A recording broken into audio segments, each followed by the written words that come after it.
I'm a 45-year-old father of three. I have a background a mixed background from politics and business. I'm trained in business, and I became a member of parliament when I was pretty young. At that time, I was young, actually.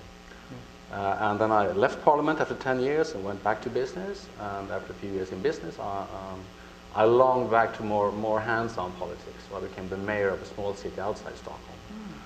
And then the former mayor of Stockholm, actually recruited me back to Stockholm politics again. So, since I used to be the member of parliament for the constituency of Stockholm. So. Interesting. What did you do in the private sector? I used to work in a consultancy, in an IT consultancy actually. It was a small, listed, European-based company. I see. And what brought you back to Stockholm? Because obviously being the mayor of a small community is the top job, but you went back to Stockholm. Well, on the one hand, Stockholm is, so in politics in Sweden, Stockholm is really the center of everything. The small cities would never accept that description, but they know that's correct. I heard you were the capital of Scandinavia. Yeah, well, we have some ambitions sometimes. What actually struck me was that after many years in Parliament, I was pretty tired by politics in theory. To be a parliamentarian is great fun in many senses. It's a great responsibility. You have your voters, but you are very hands-on actually. Yeah. You do thinking. You don't do doing.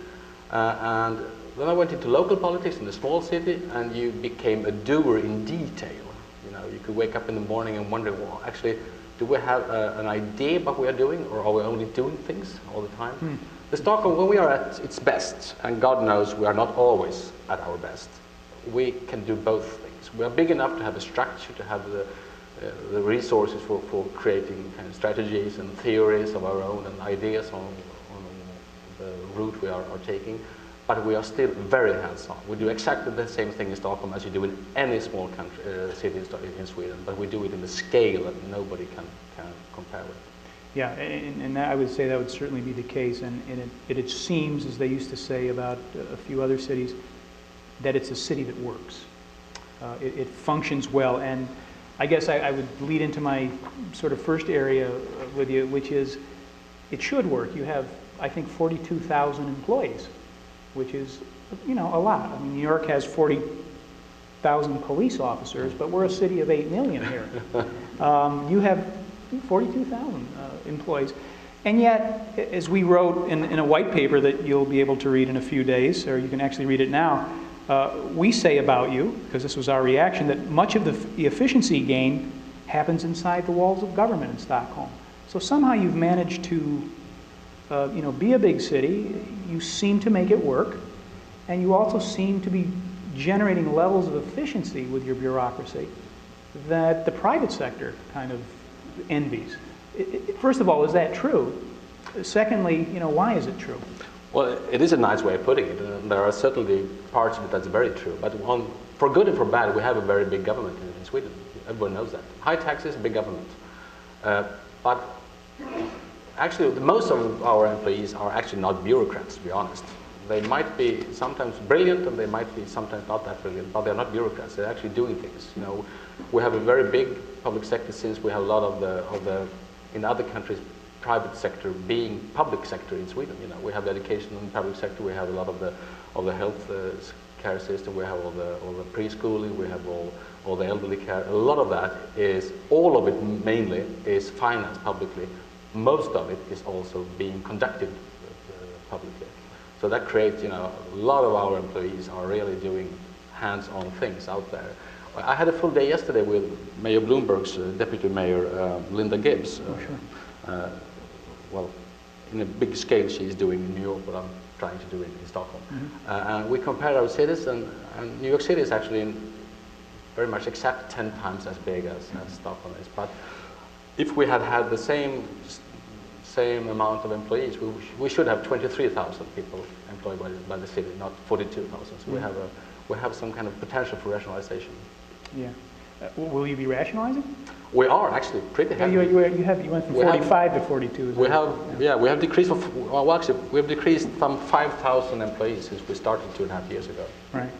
Those people are not unemployed. They are actually doing the same thing, but they are doing it privately today because we try to kind of move things from the formal public sector to the more formal private sector. Still very often publicly funded, though. Yes, yes. And that's the thing that struck me. Again, I didn't refer to the 42,000 workers in a derogatory sense, because as I said, it seems to work. At least it looked like it was working when I was there, and certainly we were impressed enough to move Stockholm into the top 7 this year. What I found interesting, though, were a couple of things. One, these employees function almost like customer service representatives. I mean, there are a range of programs that I saw there that where you're continuously retraining people in the government to serve the citizens. They also seem to, you seem to be able to manage elements of the private sector and the academic sector to work together with your government. And there seems to also be a third thing, which I saw or heard about as well, which was a lot of knowledge transfer among the management within the public servants. Those things seem to work harmoniously. There seemed to be sort of an underlying unity or mechanism holding those together. Again, that was just my impression being on the ground there for a couple of days. Is there anything to that? Well, that is certainly the impression we would like to give, and it's certainly the impression which is a correct one when we are as we are at our best. You know, there is a basic kind of fundament in Swedish culture of consensus. All international companies know that. Swedes are sometimes hopeless to work with because we always seek a consensus. We don't expect the boss to say what we're doing and then we just do that. There's a permanent seeking for consensus. That works very well as long as people kind of like it. It doesn't work that well when people are used to something totally different. I have a lot of friends leading Swedish companies in China. My family lives in China right now, so we spend a lot of time there. And it doesn't always work well with Chinese culture, to be honest. So it has its disadvantages as well. But I think we have a basic culture for that, well, we tried to make that work, and normally it does. We have one problem. I have to say that before you say it, and that actually, even though cooperation between public sector, private sector, and academia normally works well, we have a huge problem, I would say, in too few people walking in between these areas of responsibilities. If you compare to the US or the UK, I would say more people in politics have a private experience, more people in academia has been in the public sector, walks around in another sense. We stick too much to our own fields. That makes us very experienced in this field, but doesn't always make us that understandable or that skill in how does other people actually lead their operations in a day-to-day basis. That's interesting, and yet 96% of your people, when polled, said that they were happy to be living in the city. So it doesn't seem to impact the enthusiasm for living there. And I was also struck by the fact that, again, in a community that's so, you know, disproportionately, I guess, by New York standards, weighted toward public sector employment, 76 or 77% of your young people said that they expected to be entrepreneurs or have their own business in Stockholm. To me, that seems like a contradiction, but again, I look at it and it works. I see a lot of small businesses there. I see a lot of loyalty to the city. What's going on? From the late 90s and ongoing, I would say there has been an extreme entrepreneurial spirit in Sweden. A lot of people that 30, 40 years ago had their life, they expected their life to be within a very big organization. To be honest, most ambitious people did not work in the big government. They worked in big Swedish companies. Were we in Västerås, as you mentioned before, everybody worked in ABB. Everybody worked in ABB. It's a big company. In Stockholm, a lot of people worked in Ericsson. So, and we had these huge companies, big even in the international context, but being huge in the Swedish context. And then something happened. People kind of wanted to leave those extremely big organizations. And we had a lot of new companies, most of them very small, and we sometimes are a bit worried about the kind of the slow growth, we often ask ourselves, what company will in 50 years from today be the next Ericsson, or be able to compete with Ericsson or ABB in size and influence? Yeah. We cannot really see that yet.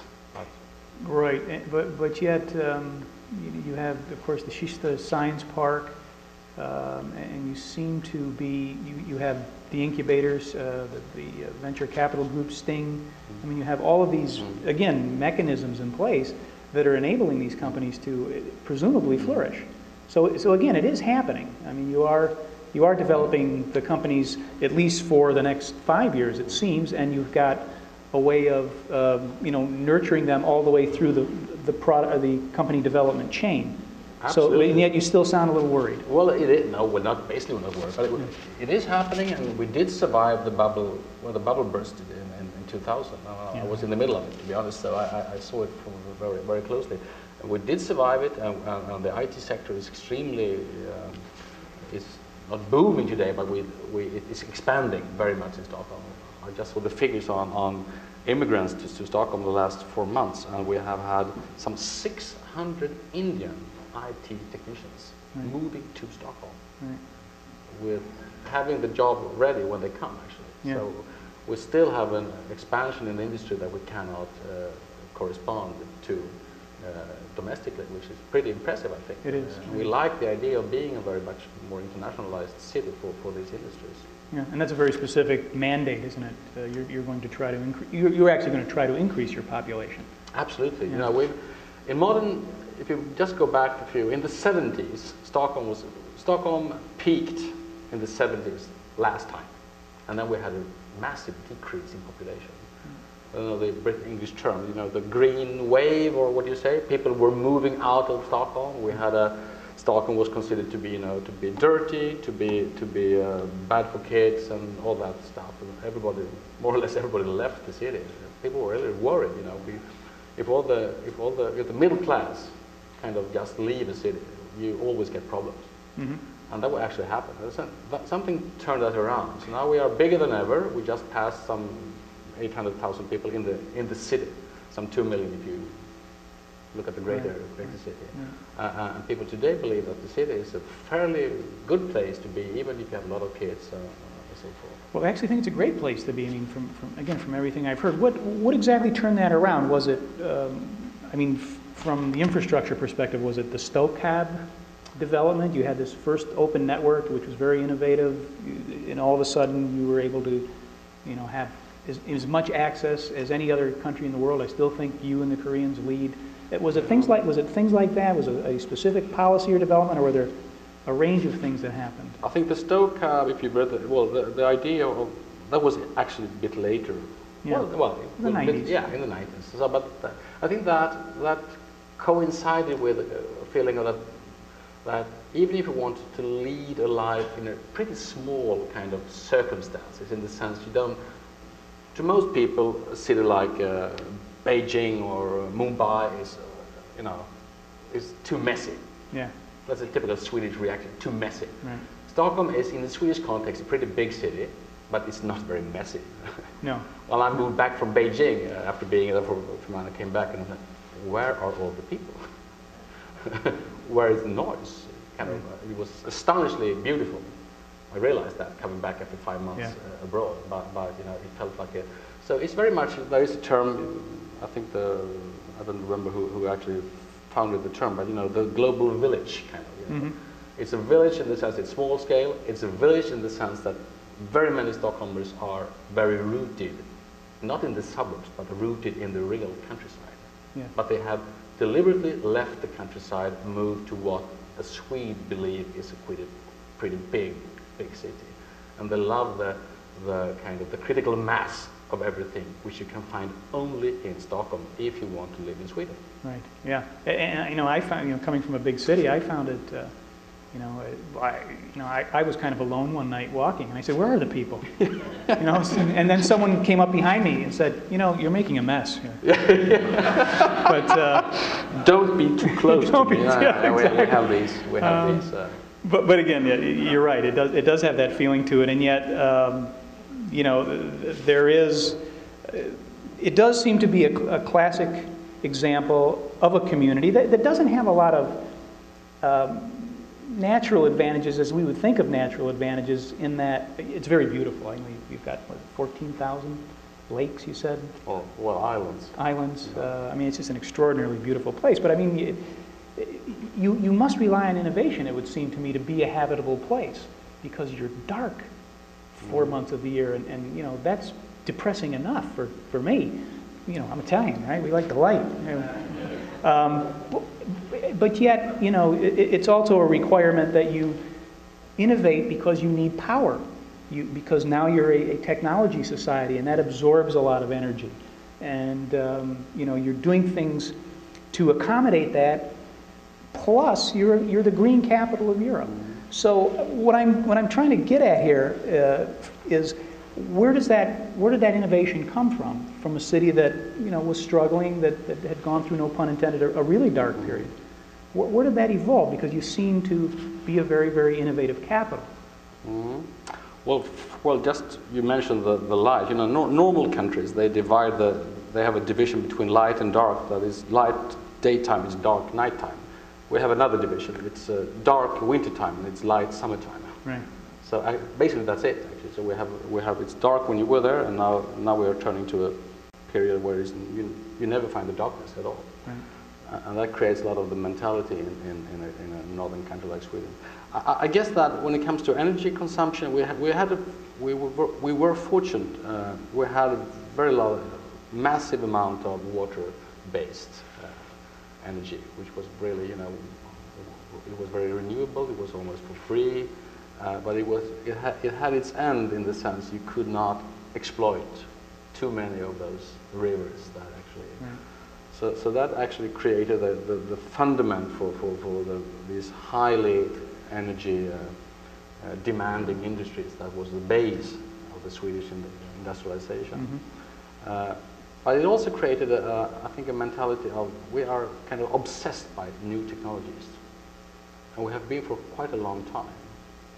All the big companies that pretty many people around the world know the name of, all those are based on one man's innovation, actually. Yeah, that's right. And I think we have stuck to that innovative spirit, and we have definitely stuck to the obsessiveness of new technologies. You know, since Swedes are not always that obsessed by change in other senses. We had a joke yesterday, you know, you could never have an election campaign in Sweden based on change. That would be very terrifying. You know? Change. Don't change. That's me. Messy. Yeah, that's messy. That's messy. That's really. Yeah. But when it comes to change in technology, people are super interested. You know? The term early adopters really apply to a lot of people in Stockholm, and we like the idea of being first with everything like that. But almost always in technology, not in social. Yeah, but you know, having said that, and that seems to be a cultural sort of impetus. Having said that, you know, again, when we looked at Stockholm, one of the things that continuously appeared, both in your nomination and some of and things we heard over there, was that all of this technology, all of the things that you're doing, are always mindful of human dignity. You seem to always want to harness that to some, you know, fruition of the human being, the human effort at work. If at every stage of life you are trying to put in programs and systems that help people realize themselves in their experience in life, and that seems to be something that's very conscious and very, I thought, very moving. Is that? We are a very egalitarian society, and that has its big advantages. You know, we can make decisions pretty fast. We have very low hierarchies, and we have a little kind of an American spirit in saying everybody has the right to succeed from his or her kind of preconditions. You know, you don't inherit your father's or your mother's mistakes. Right. You might inherit their money if you're lucky. Geez, I wish I had. Yeah, well, me too. But you don't, you know, you don't inherit the social kind of, except for one person, the king. That's okay. But otherwise, we are all kind of a good health. We are all equal, so to speak. Right. And I think that's basically a very good thing about Sweden. It also creates problems for us. We are late, but though we are becoming a very international society. Today, Stockholm, 27% of the Stockholmers were born outside Sweden. Yeah. That's a new thing. Yes, it is. Sweden has been a very homogeneous society for a long, long time. We love the idea of being abroad. We love the idea of foreigners coming to Sweden, but we are still a bit kind of beginners when it comes to all these, all these clashes, natural clashes that actually occur when people from very different cultures and backgrounds. And we are not very kind of used to the ideas of building ethnical communities that kind of live their own life, because everybody should be equal. Right. So we have how do you say, we have an exciting future in solving those problems. Well, I think you do, and I see you working to do it. I see you trying to incorporate Absolutely. the new groups and using the technology to embrace them and having that lead in access, I think lends itself nicely to that. One final question, since you mentioned it, it is a monarchy. Yeah. And I always wonder, obviously Americans don't have that experience. How does the royal family feel about ICT and the future of Sweden as an intelligent community in Stockholm and perhaps as an intelligent nation? Do they have a vision of it? To be very honest, I wouldn't say I know. The royal family is deeply anchored in Swedish mentality and Swedish tradition, partly because they are extremely careful not taking part in what could even look like something that you could have political debate about. Extremely careful. So the king is very well known for deep concern and deep deep knowledge about nature, about environmental things, and that could obviously be politics, but he really navigates well in not being political in that sense. I think we are facing a new generation in the royal family. We have a big event next summer. The Crown Princess is getting married, and I think we will see kind of a new generation also when it comes to technology, and she has been very interested in those things. So I think what Swedes in general seem to be interested in, the royal family are very skillful in kind of interpreting. Saying, this is Sweden. Yeah. Well, so you'll have a princess who twitters and. I wouldn't be surprised. I wouldn't be surprised. Well, I haven't got an email from the king, but if I did, I would probably say congratulations on being in top 7, and I'm glad we could continue our lunch conversation that we started in Stockholm. So thank you very much, Ulf. Thank you so much. Thank you. And good luck. Thanks. Well done.